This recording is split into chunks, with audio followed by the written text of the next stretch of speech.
14 जनवरी 1761 की सुबह, बुधवार, मकर संक्रांति का दिन।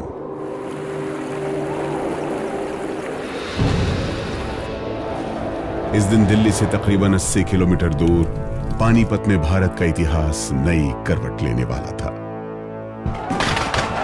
एक बार फिर यहीं भारत का भविष्य बदलने वाला था। पानीपत के करीब से बहने वाली यमुना नदी के किनारे भारत के भविष्य के लिए सबसे अहम लड़ाइयों में से एक लड़ी जानी थी।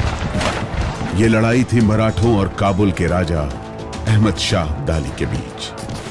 कई लोग मानते हैं कि पानीपत की जमीन पर लड़ी गई यह लड़ाई महज आन और शान की नहीं थी, बल्कि यह लड़ाई भारतीय साम्राज्य की सीमा को तय करने वाली थी।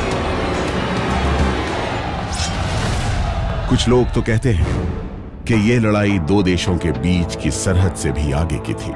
यह लड़ाई भारतीय सभ्यता की सीमा तय करने की थी। पानीपत की यह लड़ाई इस बात के लिए भी लड़ी जा रही थी कि भारत की संप्रभुता को तय करने वाले लोग भारत के ही हो सकते हैं, विदेशी हमलावर की भूमिका इसमें नहीं है। 18वीं शताब्दी का यह वो दौर था जब मुगल दिल्ली के बादशाह तो थे, लेकिन उनकी सत्ता लाल किले तक ही सीमित थी।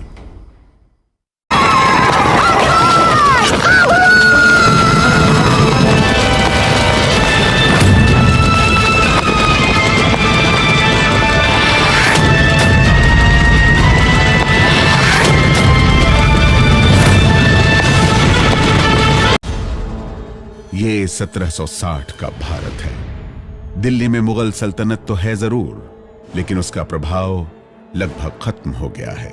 उत्तर भारत में अवध है, रुहेलखंड है, आज के राजस्थान और तब के राजपुताना में जयनगर और मेवाड़ के अलावा कई छोटे छोटे राज्य थे। लेकिन सबसे बड़ी शक्ति थी मराठों की।